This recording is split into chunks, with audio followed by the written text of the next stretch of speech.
E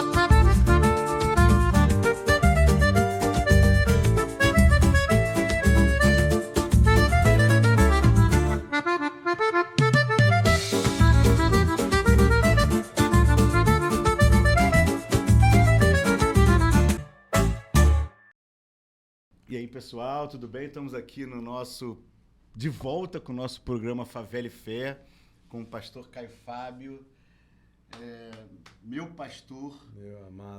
pastor de muitos anos, de quase 3 décadas aí juntos, fazendo muitas coisas juntos. Amém. E hoje nós estamos aqui com a Simone Correia de Menezes, também uma grande amiga, uma irmã de muitos anos, eu já conto para vocês. E também com o Fabinho, também que eu já conheci há muitos anos atrás, não tivemos tão próximo toda a vida, mas de muitos anos, de muitas histórias, né? Pastor Caio está aqui no Rio de Janeiro conosco. Esse nosso programa Favela e Fé já começou há algum tempo e a gente depende um pouco da agenda do pastor Caio, que é bem extensa. E aí da minha também, obviamente. Então, nós gravamos em Brasília por hora. Agora é a segunda vez que estamos gravando aqui no Rio. E estamos aqui nesse estúdio maravilhoso que é o Size Digital. Ganhamos até uma canequinha aqui, olha, do Size Digital. Maravilha. Enfim, queremos começar esse programa. O pastor Caio está aqui conosco. Eu quero apresentar essas dois queridos, a Simone, uma amada amiga que tem... uma história de muitos anos no sistema penitenciário, foi casada com o nosso autor. Eu gosto de lembrar o William, né, da Silva Lima, como o nosso autor do livro 400 contra 1, uma história do Comando Vermelho.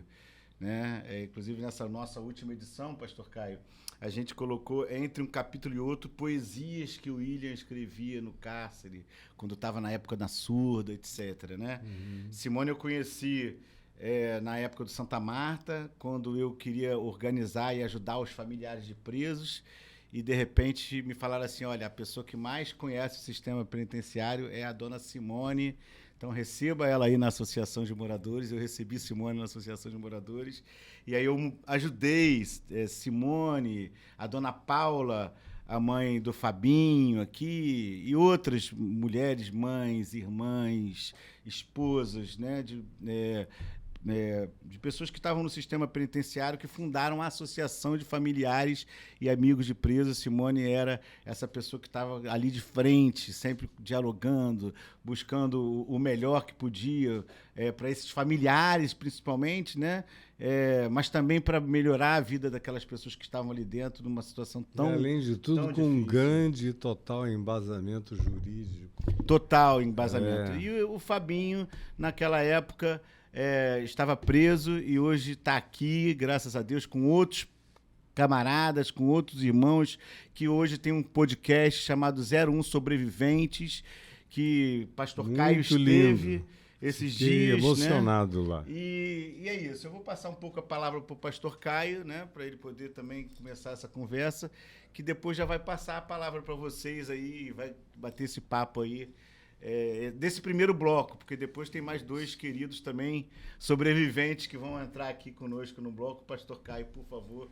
Olha, na realidade, eu aqui hoje, na presença de vocês, estou muito mais interessado em ouvir. Muito mais. Tem tanta história acumulada. Eu tive vários encontros com a Simone na Fábrica de Esperança. De vez em quando a gente se encontrava lá, não é?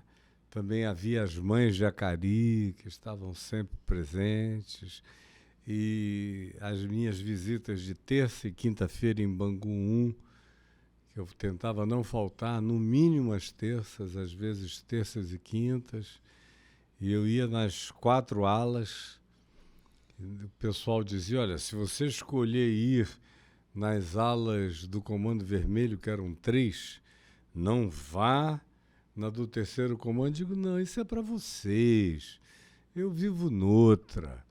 Meu negócio aqui é amor, reconciliação, perdão, encontro humano.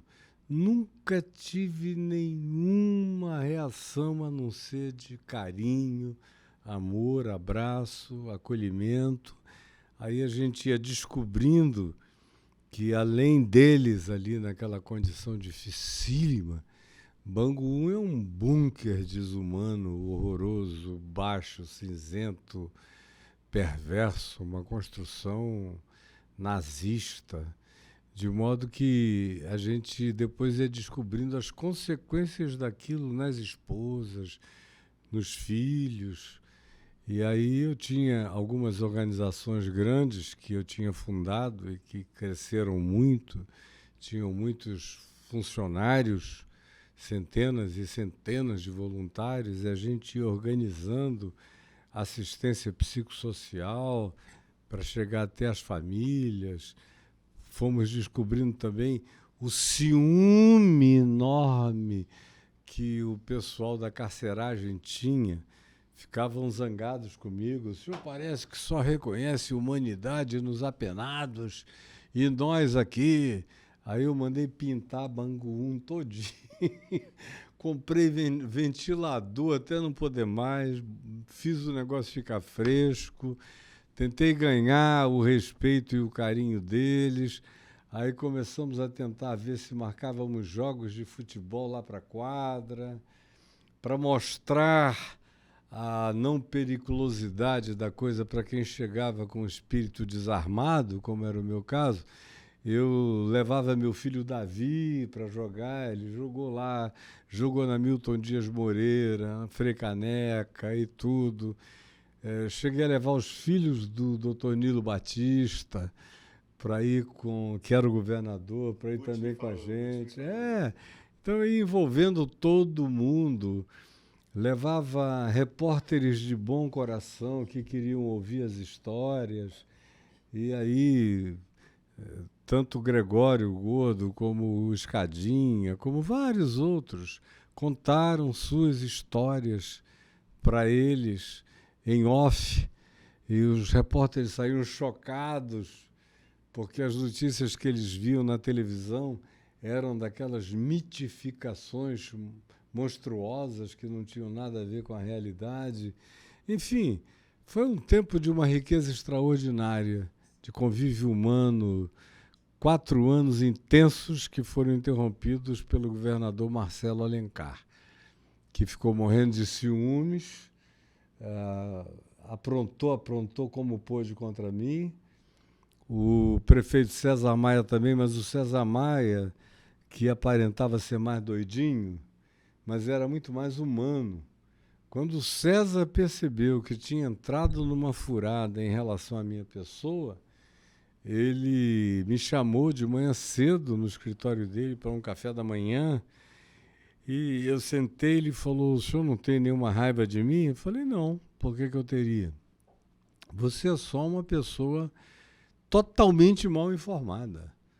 Aí ele virou e falou: eu queria te pedir perdão, porque eu entrei na do Marcelo e na do arcebispo do Eugênio Salles, aí me contou a armação inteira que fizeram contra mim, Fábrica de Esperança. Foi uma montagem enorme, mas o tiro saiu pela culatra em cima deles. Eu falei: você está perdoado, meu amigo. Aí, depois de um tempo, o governador começou a ouvir as histórias verdadeiras e aí mandou me chamar.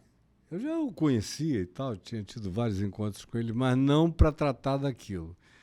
Aí ele mandou me chamar, foi a Carlinha Rodrigues, que trabalhou para o Betinho, depois trabalhou comigo lá na Fábrica de Esperança, na Vinde TV. Falou: o governador está doido para te ver, vamos chegar até lá. Aí ela sabia da história inteira, cheguei lá, aí o governador veio com aqueles maneirismos dele, e aí falou: eu queria lhe pedir perdão, eu errei contra o senhor, até já mandei o general Cerqueira lá na Fábrica de Esperança, levando a mídia inteira para pedir perdão publicamente. Aí ele chegou com a mídia toda, na hora do almoço, e ali na fábrica a gente servia café da manhã, almoço e lanche da tarde para 4.000 pessoas em cada refeição. Era o que a gente pegava do Ceasa, e era tudo coisa boa que a gente processava, Aquilo tinha a sua cozinha industrial do tempo da Formiplac, então tinha uma capacidade enorme de produzir alimentos para muita gente. Aí ele chegou lá, aí no dia seguinte os jornais todos estamparam: General Cerqueira disse: vim me reconciliar com Deus porque estava trabalhando para o diabo. Aí ele foi, me pediu perdão, eu falei: não, o senhor está perdoado. Aconselho que o senhor tenha conversas particulares com Deus, porque o senhor se orgulha das piores coisas que o ser humano podia fazer na vida. E o senhor usa como troféu de realização humana. É perverso isso. Fale com Deus. Comigo, eu aqui lhe perdoo. O senhor está justificado e perdoado, limpo na minha presença e no meu coração. Agora, fale com Deus, porque você tem coisa séria para resolver com Deus. E o senhor já não é nenhuma criança. Daqui a pouco o senhor ouve um chamado e vai. Então, tenta arrumar teu coração antes de partir. Aí a mídia fez aquele escarcéu comum, né? Normal da mídia. Mas foram tempos de uma intensidade onde essa é uma historinha no meio de dezenas e centenas de histórias intensíssimas que não deu para narrar no livro que eu escrevi, Confissões de um Pastor. A editora Record me fez cortar quase metade das narrativas porque ia ficar um livro de 800 páginas e eles não queriam que passasse de 400. Aí eu tive que sair cortando, me dando muita pena, porque era muita história. Enfim, foi um tempo de uma riqueza extraordinária, cujos frutos e resultados continuam perenes. Quando eu estive lá na sexta-feira, encontrei com você, com o Polegar e com alguns outros queridos, me deu tanta alegria de ver como você semeia uma palavra, uma sementezinha mínima. E como disse Jesus em Marcos 2, a semente por si mesma frutifica. E ele usou a palavra grega, não ele falava aramaico, mas o texto do Evangelho de Marcos usa uma palavra grega que hoje é uma palavra normal para nós, palavra automatê, de onde vem a palavra automático. Então, a semente automaticamente, livremente, por si mesma, frutifica, dá seu próprio fruto. A gente joga e a gente deixa. E ela tem vida própria. Vai crescendo, penetra a memória, entra nos sonhos, acorda a pessoa, traz reflexões que a pessoa não sabe nem de onde vem e eclodem no inconsciente, vão fazendo o indivíduo formar alguns estratos de consciência pessoal que vão se transformando em compreensão, em atitude, em comportamento, em postura. Quando a gente menos vê, a vida está toda alterada. Isso para não falar naqueles que já eram pessoas do bem e estavam ali colocadas naquela maldade pela construção mítico-monstruosa, tanto da mídia quanto do aparato do sistema governamental, que precisa de monstros, precisa de inimigos, não vive sem monstros e sem inimigos, continua sendo assim no mundo inteiro. Se vê lá, o Donald Trump tem que inventar monstros para todos os lados, inimigos para todos os lados. O governo Bolsonaro aqui inventava monstros todo dia. Enfim, a gente tem que saber com o que a gente está lidando. Agora, o grande problema é quando o cara cai dentro desse sistema que é perverso, impiedoso e se alimenta da monstrificação projetada e produzida. Agora, o Evangelho em mim me ensinou a desmonstrificar qualquer coisa e qualquer um. Eu nunca conheci monstros. Eu até já conheci pessoas que, por exemplo, Arthur Lavigne, ou o governador Nilo Batista, quando ele era secretário de Segurança e secretário de Justiça, me perguntavam: escuta, quem aí você recomenda que a gente faça uma emancipação para um lugar um pouco mais humano, porque Bangu ninguém merece. Eu o levei lá, ele saiu aturdido de ver a desumanidade estrutural daquilo que o Moreira Franco tinha construído ali, né? E aí eu falei, tem gente querida que dá para ir para Milton Dias Moreira, onde tem pelo menos sol, tem pelo menos quadra para jogar futebol, tem pelo menos mais acessibilidade e tem mais chance de dali se encaminharem para uma progressão de regime mais facilmente e menos observável pelo preconceito da mídia. Aí os primeiros eu indiquei 12 para irem para lá. E aí ele falou, e os que eu não deveria correr esse risco? Aí eu falei, tem 3. No meio daqueles 48, havia 3. E 1 do Comando Vermelho e 2 do Terceiro Comando.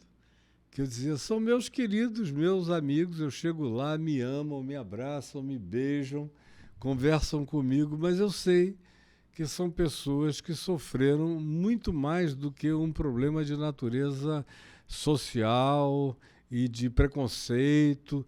São pessoas que tiveram o desenvolvimento de determinadas patologias, alguns deles, inclusive, em razão de terem sido alvejados no cérebro ou de terem recebido machadadas na cabeça, ficaram neurologicamente afetados. Agora, por outro lado, Bangu não é um lugar para essas pessoas. Elas deveriam ir para um centro clínico médico com a devida proteção e com o devido cuidado. Então, com toda a sinceridade, a gente foi falando. Quando tiramos os primeiros 12 de Bangu 1 para Milton Dias Moreira, eu fiz um acordo. Eu falei, isso aqui é papo de homem, cara. Eu estou botando a minha cara na reta. Se vocês não se comportarem lá, eu é que vou apanhar de todos os lados. Aí vieram para mim, não, papo de homem é papo de homem, a gente vai respeitar o senhor. E aí 8 ficaram lá. Quando a porta abriu, houve alguém que pagou lá na porta $30 mil para o pessoal escapar, saírem, e aí foram chamar os 12. Eu não vou mencionar os nomes de ninguém, nem dos que foram, nem dos que ficaram, mas os que ficaram disseram, não, a gente tem um acordo de homem com o reverendo, a gente vai ficar aqui, só vamos sair pela porta. E eu tinha uma juíza federal, dona Neuza, que se aposentou, e assim que ela se aposentou, ela bateu continência para mim lá na Fábrica de Esperança e disse, pronto, eu agora trabalho para o senhor. Vou me dedicar ao sistema carcerário. E ela, com toda aquela influência no meio dos juízes federais e lá na vara de execuções penais, com o doutor Leonildo, né, que depois se aposentou. Me lembro que o último ato dele, antes de se aposentar, foi me ligar às 5h55 da tarde e disse, reverendo, em 5 minutos estarei aposentado e vou me recolher na reunião dos Lagos. Mas eu não tinha peito para liberar algumas das pessoas que o senhor pediu para eu liberar. Então, eu estou assinando aqui a liberação de fulano, beltrano, cicrano, isso e aquilo outro, para um presídio de maior leveza, porque em seguida eu saio e vou para a minha aposentadoria e ninguém me acha mais. Porque eu não tenho coragem de ficar amanhã para encarar o que vem por aí. Eu digo, tudo bem, deixa que eu encaro. Pode botar na minha conta, porque a minha costa é larga, a minha cara é de diamante, eu saio perfurando pederneira, não tenho do que me esconder e não sinto medo de nada nem de coisa alguma.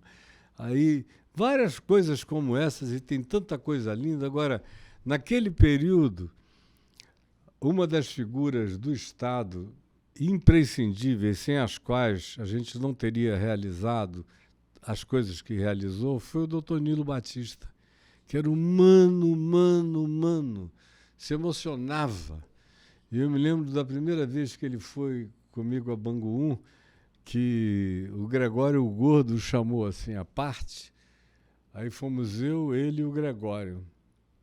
Aí ele falou, olha aqui, governador, papo de homem. Eu sou já um cara praticamente aposentado. Ele falou, eu só queria o seguinte, sair daqui para poder ter uma progressão de regime. O reverendo vai me empregar lá nas organizações dele. Eu queria ter chance de ajudar a criar meus filhos. Papo de homem. O senhor acredita em mim? Aí o Nilo ficou emocionado, olhando para ele e falou, acredito em você. Aí saímos dali, ele falou, chama o Arthur Lavigne, que tinha tomado o lugar do Nilo na Secretaria de Segurança. Nós tínhamos formado um Conselho de Direitos Humanos do Estado. Eu, Arthur Lavigne, o cardeal arcebispo do Rio, Dom Eugênio Salles, que nunca apareceu em nenhuma reunião, ele mandava um preposto, a delegada Marta Rocha, fazíamos parte ali daquilo. Mas, conclusão, o Estado não tinha um albergue para essas pessoas ficarem na saída. Não tinha, se alguém fizesse uma delação, como foi o caso, quando houve uma eliminação de um monte de gente no Complexo do Alemão, execuções brutais, com testemunhas, eles não tinham aonde refugiar as testemunhas. Eu levava para minha casa. Enchi minha casa de gente. Botava lá, graças a Deus, a minha mulher não tinha medo. Tinha até umas meninas gatinhas que tinham assistido às execuções, bonitinhas, gostosinhas. Eu tinha filhos jovens, adolescentes. Teve uma dessas, escuta, reverendo, não dá para a gente tirar uma onda com os seus filhos aqui, não? Eu digo, minha filha, fica aí, que se você conseguir escapar, já está tudo muito bem. Aí depois eu consegui um sítio em São Gonçalo, lá nas quebradas, que ninguém sabia, e fui levando o pessoal para lá, para eles ficarem lá, porque o Estado não tinha estrutura nenhuma. Tentei reformar um albergue que tinha ali, acho que na Avenida Rio Branco, caindo aos pedaços. Comecei a reformar e mudou o governo do Brizola e do Nilo para o Marcelo Alencar. Aí o Marcelo ficou com ciúme. Não queria que eu fizesse a reforma, não. Depois esse cara vai se candidatar ao governo do Estado. E vai ser quem é que vai ganhar dele? Não sei o quê. Conclusão, eles abortavam tudo que a gente queria fazer de graça, sem custo para o Estado, com dinheiro que eu levantava, com tudo mais. Eles boicotavam, sabotavam, faziam tudo. E, graças a Deus, o César Maia está vivo e viveu o bastante para ter feito várias outras reflexões. Gerou um filho legal, que é um cara bem sociável, bem dialogal, bem tranquilo. A geração que o sucedeu o melhorou. Isso é que significa honrar pai e mãe, é melhorar pai e mãe. Na Bíblia, quando diz honra teu pai e tua mãe, o significado é melhora teu pai e tua mãe em ti. Então, ele tem um filho que o melhorou bastante. E aí, se eu fosse começar a falar essas coisas por aqui, elas são intermináveis. Histórias bem longas, né? E variadas. Muito boas também de se ouvir, né? Simone, conta um pouquinho de história pra gente. Eu queria só me lembrar uma coisa, que eu fiquei enternecido com a história de amor dela com o William. Porque ela foi lá como estagiária, não é? Se eu não estou enganado, foi fazer algum trabalho.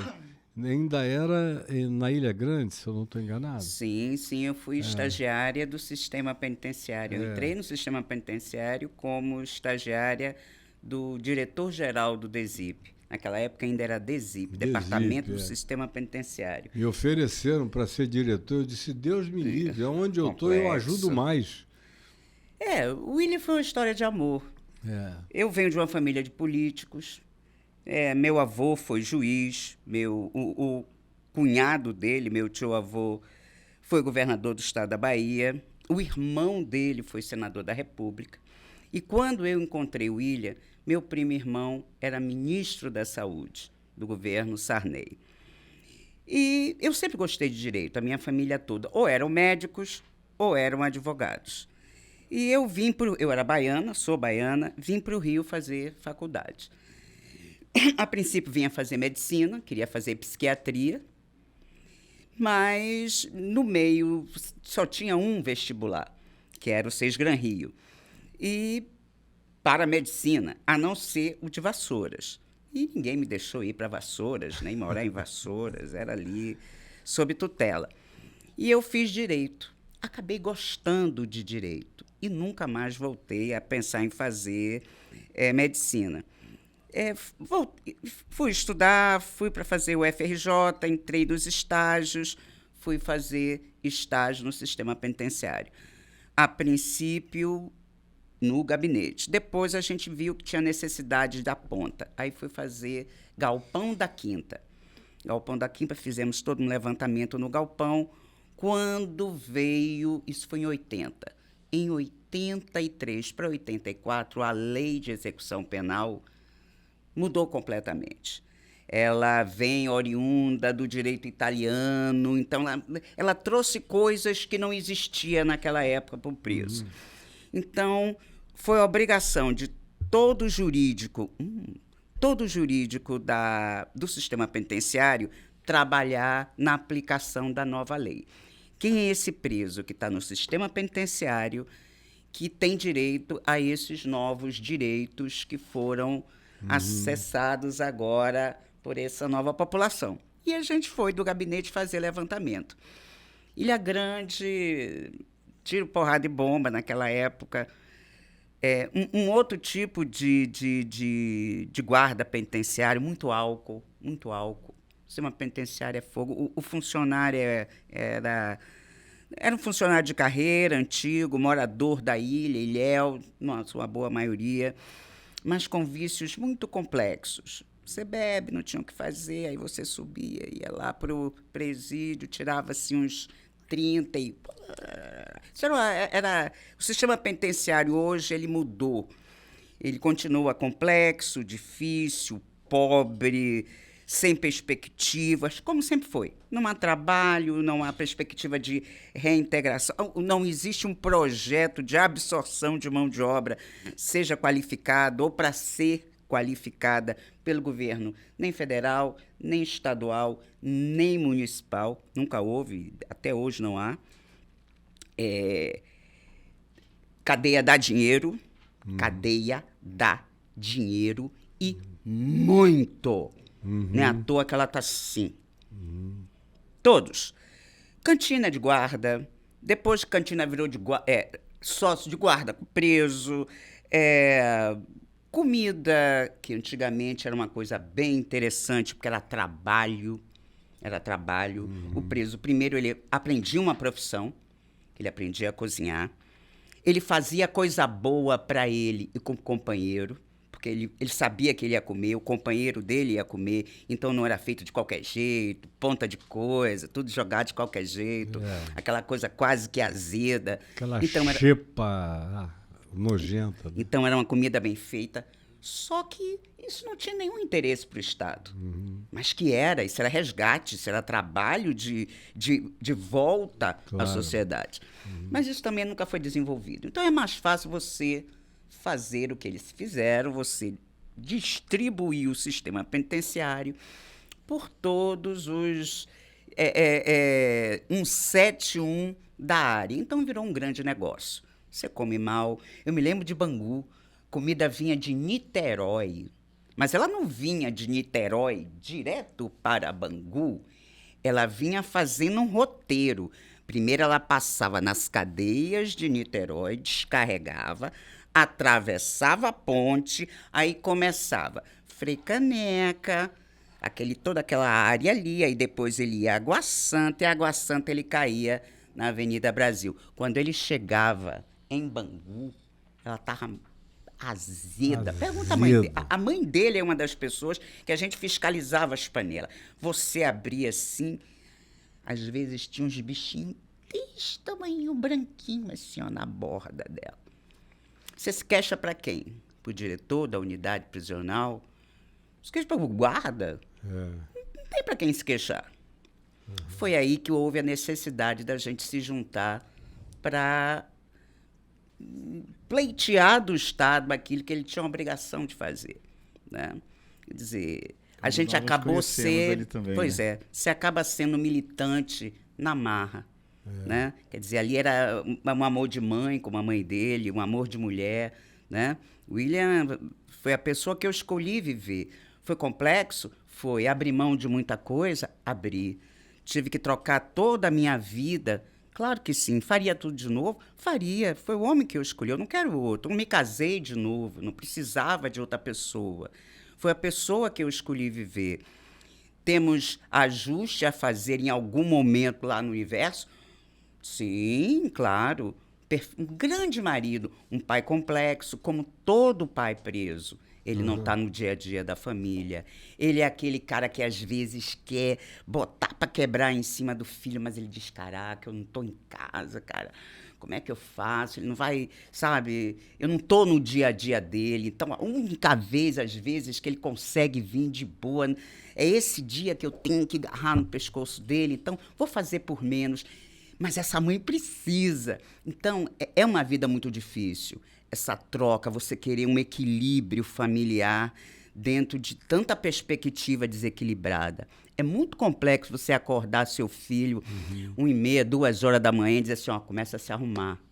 Porque você não vai de carro. Você vai de ônibus. Então, eu me lembro, é um ônibus de Copacabana à Central do Brasil, um ônibus da Central do Brasil até Bangu. Aí, de Bangu, você pegava, acho que era o 813, que aí você ia lá para dentro... tem um chão ali grande. Ai, como é o nome daquela... Jericinó? Jericinó. Ali para... Não, depois de Jericinó, como é o nome daquela comunidade lá dentro? Vila Kennedy. Vila Kennedy. Aí você lá ainda tinha um Kombi, da Vila Kennedy, você pegava uma Kombi lá. Então, isso... Pensa, criança, isso é a maioria, não é a minoria, é a maioria. Fora a caminhada, né, dona Simone? A pé, né? Da fora portaria do complexo penitenciário até lá dentro. Até lá dentro. Até mais de 2 quilômetros. Era longo naquele solão.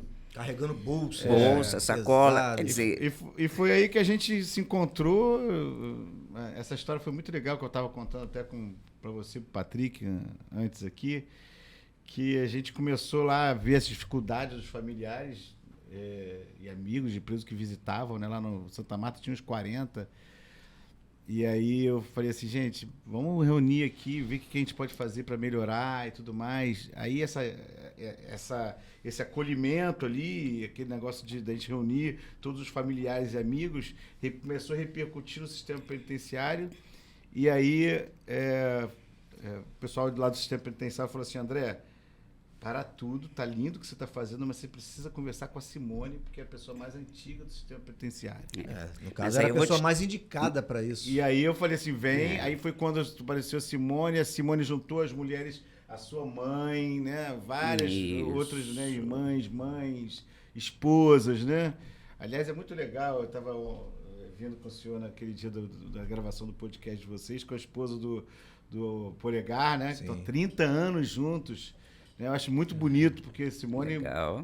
o William faleceu junto com a Simone, né? 2019, se não me engano, né?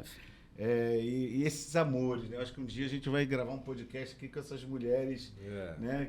Pra gente falar um pouco do amor, né? Histórias de amor. Queria ouvir um pouco você, Fabinho, também. Talvez algumas pessoas não saibam da sua história, porque a gente chegou aqui e está falando. Se você quiser contar um pouquinho, uma introdução sobre a sua história. Sim. Enfim. É um prazer estar aqui, né, com você, André. Principalmente com essa figura ilustríssima aqui do nosso pastor, Caio Fábio, e dona Simone, que não tenho palavras para demonstrar tamanha gratidão que temos por ela, né? Além de ser esposa de um grande amigo saudoso, seu William. Alguns denominavam como professor William. Para mim, não. Para mim era meu velho amigo, seu William, né? Um grande amigo que me ajudou muito também no cárcere. E que eu chego... Na minha história, é que eu comecei muito novo, né, André? Comecei bem jovem. mesmo sem precisar, na época, eu tive uma família, né? Tenho uma família. Meu pai contador, minha mãe professora. E, assim, comecei a me envolver muito jovem, até por mais companhia, mais amizade, aquelas coisas, né? Aquela influência. Tinha que idade? Eu tinha, quando eu comecei a me envolver com coisas erradas, 16 anos. Mas estudava, fazia curso, eu não parei de estudar. E aos 17, como eu era assim diferenciado para algumas pessoas da época, que eram do crime, que nos anos 80 eram raríssimos até as pessoas que tinham QI mais elevado, né, dona Simone? Tanto que os que eram partiram para outras situações e eram presos políticos, né? E como eu vinha de uma família, já com muito jovem, 15 anos já sabia dirigir e tudo mais, então comecei a participar de assaltos com essas pessoas que eram do cárcere, fugitivos do cárcere já, mas que, assim, não tinham boa expressão, não tinham como andar em certos locais que eu poderia andar. E começou daí. Comecei como motorista, daí passei a participar mesmo, literalmente, dos assaltos a bancos e tal, até quando fui preso num assalto a carro forte. Eu tinha 18 anos. E na época tinha um inspetor que era bem famoso na Polícia Civil, que era o inspetor Marinho. Era o policial que investigava essa questão dos assaltos a banco. Ele vinha desde a época da ditadura ainda. E ele, na época, até falou para mim: rapaz, você sabia que você faz parte da maior quadrilha de assalto a banco, carro fora do Rio de Janeiro? Eu falei: não sabia. Eu não sabia. Você sabia que seu pai é meu amigo de infância, de colégio, na Tijuca? Eu falei: não sabia também. Né? E nisso, quer dizer, já estava bem entranhado dentro do crime e tal, né? Fui preso. Acho que, na época, fui o preso até mais jovem de Bangu 1. Cheguei lá com 19 anos. Se não falta, eu acho que o Robson também. Você não lembra do Robson? Caveirinha? Robson Rock. Robson Também Rock. chegou bem jovem, que na época foi preso pelo sequestro do Medina, né? Caveirinha, lá do Chapéu Nós éramos Bandeira. os mais jovens. Não, ele era Pavão Pavãozinho. Isso mesmo, isso mesmo. Nós éramos os presos mais jovens. E nesse interim, que eu até citei no podcast, na entrevista do nosso ilustre pastor, que eu ganhei a minha liberdade por excesso de prazo, inclusive por um habeas corpus feito pelo William e pelo Gregório, né? Que meu advogado mesmo já tinha perdido 3 habeas corpus. E eles me ajudaram com um feito à mão, com a folha de caderno, e nós conquistamos ali a minha liberdade em 1992. Que maravilha. Né? Fui um dos primeiros presos a sair de Bangu pela porta da frente. Que maravilha. Mas, infelizmente, ali eu ainda não, muito jovem, ainda naquela volúpia, né? E aquela coisa de... da época da ditadura, querendo ser guerrilheiro, com aqueles pensamentos de lutar contra o Estado, que era opressor, né? E continuei na vida do crime. E aí, ali eu ainda era assaltante, passei já a me envolver com o tráfico, né? Aí, no Morro do São João, ali com 22 anos, mais ou menos, 22 anos, passei a me envolver com o tráfico e aí a coisa foi só crescendo, né? Como diz na palavra de Deus, não é, pastor? Um abismo trazendo outro abismo. Ao invés de eu procurar sair, eu fui entrando, me aprofundando cada vez mais na vida do crime, me tornando quem me tornei, né?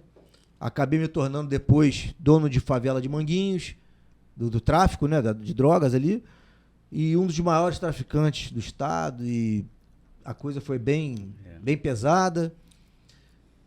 E fugi também, né? Teve uma época, na época que eu fui para o Bangu, foi que eu vim de uma fuga já da Água Santa, do Presídio de Franco. Em que ano? Eu fugi em 91, do Presídio de Franco, fui preso, fui para Bangu 1, fiquei 1 ano e pouco, e foi quando eu consegui o habeas corpus. Foi em 91 que a gente iniciou os trabalhos em Bangu. Foi, eu lembro. Então, Daí, dessa minha história, em 98, eu ganhei a progressão de regime, né? Fui beneficiado, me evadi do sistema, na semiaberta. Fiquei 1 ano em liberdade, fui preso em Santa Catarina. E após isso, devido àquelas guerras de Morro de São João com macaco, eu já estava preso. E veio a queda do helicóptero, né? Eu estava em Bangu 1. Fui transferido para a Penitenciária Federal, em Campo Grande. Ficando lá por 4 anos, mais ou menos, em Campo Grande. E sendo transferido depois, remanejado para a Penitenciária de Mossoró. Onde o fiquei... helicóptero aqui do meio quilo? Não, aquilo foi na penitenciária. Esse que me levou para a Federal foi numa guerra de tráfico. Caiu de 2 comunidades. Da polícia Foi militar. alvejado e caiu. Foi alvejado. Então, fiquei por mais 4 anos e 10 meses em Mossoró, onde comecei a estudar, já estava com outra cabeça, já não estava suportando mais aquilo, a bem da verdade, né? Estava com mais de 40 anos, estava com 45 anos. E o tempo voa, né? Voa, pastor, voa. Entra criança, de repente, está com 45 anos. A gente, na verdade, eu fiquei metade da minha vida no cárcere. Né? Comecei a mudar a minha ideia de onde vai parar isso? Eu vou morrer na prisão? Eu não queria isso para mim, né? Até que um dia, inclusive, perdi meu pai na prisão. Tenho filhos, tenho 6 filhos. Nesse período todo você teve filhos? Tive filhos. O único que eu estou criando é esse agora, que eu tive um temporãozinho, né, pastor? Com 5 anos. Tá com 5 anos, é o que eu estou podendo criar. Que nenhum dos outros eu pude criar. Não pude acompanhar o crescimento deles. Mas eles estão bem? Estão bem, graças a Deus. Todos trabalham, todos... Deus ajudou até nisso, porque não permitiu que eles se envolvessem com nada de errado. Mesmo tendo essa minha influência má. Né? Graças a Deus estudaram. Mas deve ter tido uma retaguarda boa. Sim, minha mãe. Porque sem uma retaguarda... Minha mãe não permitiria, nunca isso. E você saiu com quantos anos? Eu saí com 46 anos da prisão. 46. 46. Em que ano? 2016. 2016. Saí da Penitenciária Federal de Mossoró. Que nesse inteirinho aí foi quando, já em 2014, sim, 2014, foi descoberto, minha mãe descobriu que estava com um câncer no sangue. Um subtipo de leucemia, que é a doença do linfócito T. E que é uma doença nova, e que na época ainda os médicos ainda estavam estudando. E aí ela falou para mim, me passou essa situação, acabou comigo. Imagina, irmão, mesmo. E ela me falou uma coisa que até hoje mexe muito comigo. E que ela iria morrer e eu não poderia nem dar o último adeus. Como aconteceu com meu pai. Isso não entrou só na minha cabeça, entrou no meu coração. E ali ela me fez prometer que eu iria largar a vida do crime. E eu prometi. E dali, a promessa que eu fiz para minha mãe, eu fiz um voto com Deus. Que eu iria largar a vida do crime. Eu não fiz barganha, eu fiz um voto, mas não como barganha. Um compromisso. Um compromisso mesmo, que eu iria largar. Eu já estava decidido. E ali eu comecei a conversar com meus companheiros também. Que até porque eu já não suportava mais aquilo, eu não estava aguentando mais. Aquilo estava muito pesado para mim. Porque a Penitenciária Federal literalmente uma prisão para fabricar loucos. Ou transformar em monstros. Essa é a realidade. Se a pessoa não tiver resignada mesmo a largar a vida do crime, ela vai sair um monstro dali.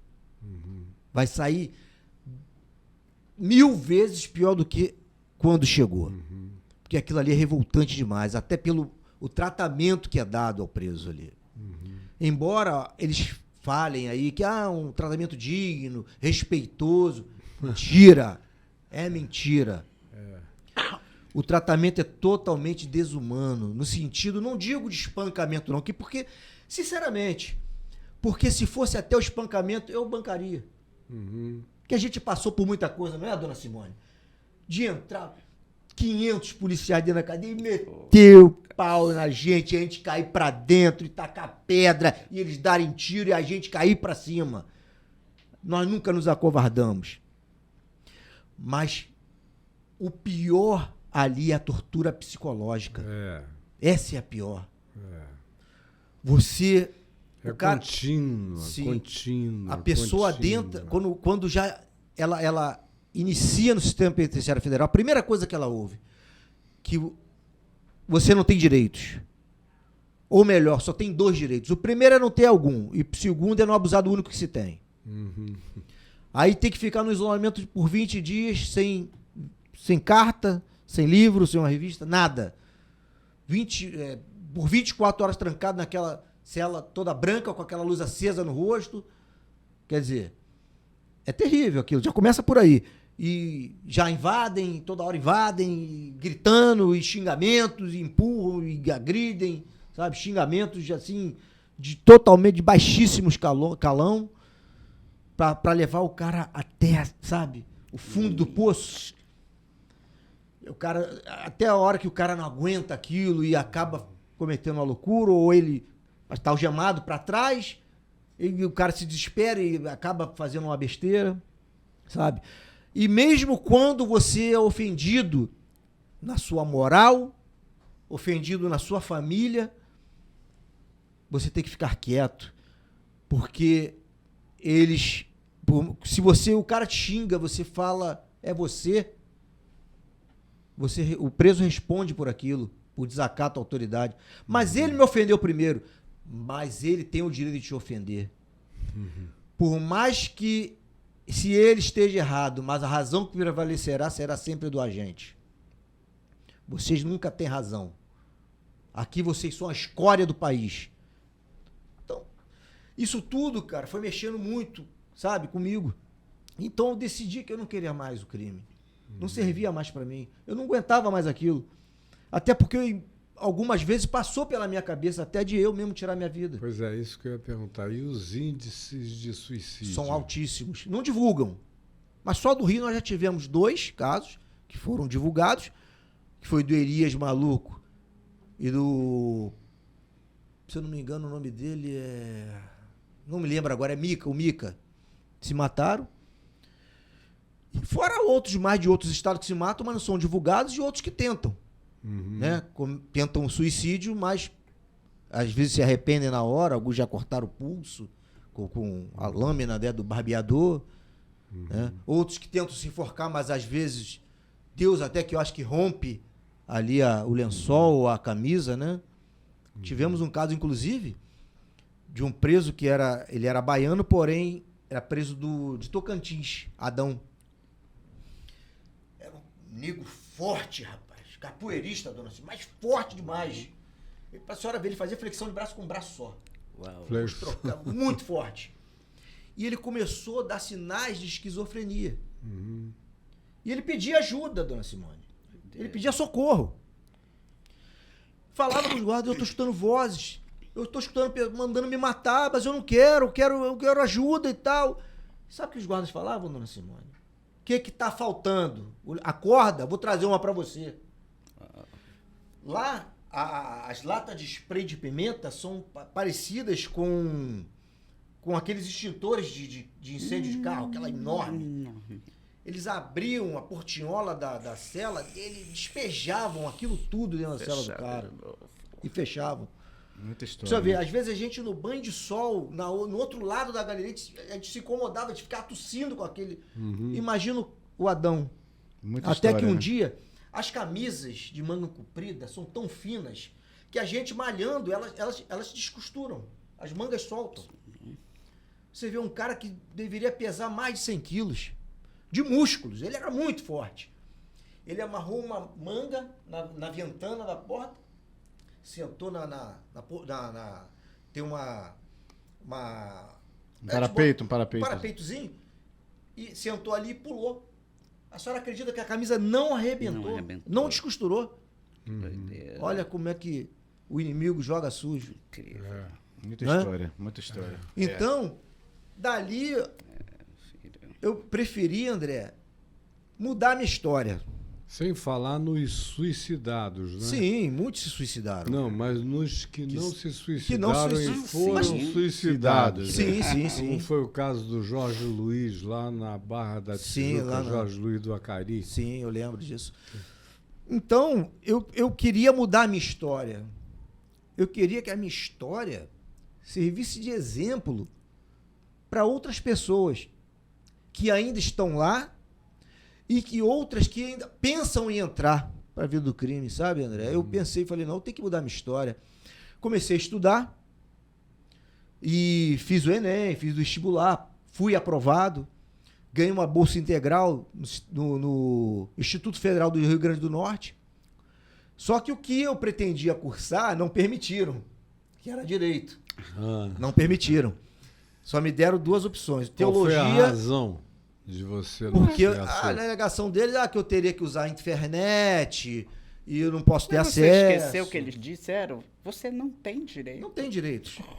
Nada. Eu nem citei direito. até pro senhor lá sobre a questão do livro. Não, foi pro entrevista do Júnior. Que minha mãe levou o manual do Enem que eu pedi, que eu já tinha perdido 3 exames. Não tinha base para estudar. Lá não tem estudo. Eles me davam um livro sem explicação. Eu mandava na terça-feira uma pergunta para tirar uma dúvida, só vinha na próxima terça. E aí já vinham para recolher o livro que eu estou estudando. Então como é que eu vou poder Então estudar eles assim? recomendaram teologia? Teologia e gestão ambiental. Na época eu ainda optei por gestão ambiental. Fez até uma boa opção. Sim. Aí comecei, na época pedi que minha mãe trouxesse o manual do Enem para eu poder estudar. Foi embargado o livro. Não deixaram entrar. Que é isso. Não deixaram entrar. O diretor não deixou. Eu tive que impetrar um habeas corpus, dona Simone. Pura perversidade. Impetrei um habeas corpus para o juiz federal autorizar a entrada do livro. Aí, numa dessas visitas, ele não respondeu o habeas corpus, ele segurou. Ele queria entender por quê. Como ele estava para fazer visita, ele faz a visita mensal, né? Aí ele foi lá falar comigo. Dr. Walter Nunes. Vim aqui falar contigo. Não entendi a motivação do seu habeas corpus. Eu sou um homem ocupado. Ele quis até me dar uma repreensão. Eu sou um homem ocupado. Eu não posso ficar me ocupando, estudando um habeas corpus por coisas que são autorizadas. Falei, excelência, o problema é o seguinte. É o manual do Enem, eu preciso estudar, eu quero me preparar para quando eu chegar na rua, eu ter base para fazer uma faculdade, ou até aqui mesmo que é a distância. Mas qual o sentido? Me explique. Eu falei, meu livro foi embargado. Foi indeferido a entrada do livro. Queriam devolver a minha família, me comunicaram antes da visita para avisar minha família para pegar o livro na saída. Só que eu comuniquei minha mãe para não pegar. Para o livro ficar aí. Ela não recebeu o livro de volta. E eu peço ao senhor, respeitosamente, com todas as vênias, excelência, que o senhor julgue meu habeas corpus e dê a autorização para que esse livro seja me entregue para que eu possa me preparar para o Exame Nacional do Ensino Médio. Aí ele, mas espera aí, o livro foi indeferido? O diretor acompanha, né? Aí ele falou com o diretor, mas por que você embargou o livro? Indeferiu a entrada do livro? Excelência, porque aí fica muito fácil para ele. Aí o juiz falou, peraí, aí não. Espera aí. Mas esse é o sentido da coisa? Para que seja fácil para eles? Porque se em liberdade as pessoas têm essa possibilidade, que é um livro vendido em bancas de jornal, nas livrarias, por que não pro apenado? Por que o apenado não tem o direito? Então a gente está aqui para segregar? Para piorar a vida deles? Não. É para facilitar. Para que ele tenha uma base, para chegar em liberdade, ele tenha mudar a vida dele. O livro está autorizado, você é o diretor, mas eu que mando na penitenciária. Aí mandou chamar o chefe do setor de reabilitação, traga o livro agora, e esse livro não conte, porque lá são liberados determinada quantidade de livros. Certo. Por um certo tempo. E esse livro não entra na contagem do livro, vai ficar efetivo com ele em cela. Mas ficaram... Ô, Fabinho, me conta um pouco rapidamente, pra gente vai para um outro bloco, né? Me fala um pouquinho do programa, do podcast de vocês. Sim, nós temos... Pro nosso público, nós tivemos também para poder acessar lá, né? Certo, nós tivemos a ideia, né? Somos 4. Eu, Alexander, ex-Polegar, da Mangueira, o Patrick, do Vidigal, e o Robson, da Kelso, que é o Robinho, de fazermos esse podcast entrevistando pessoas que mudaram de vida também, que foram do crime, foram ex-apenados. São histórias contadas por seus próprios protagonistas, não por terceiros.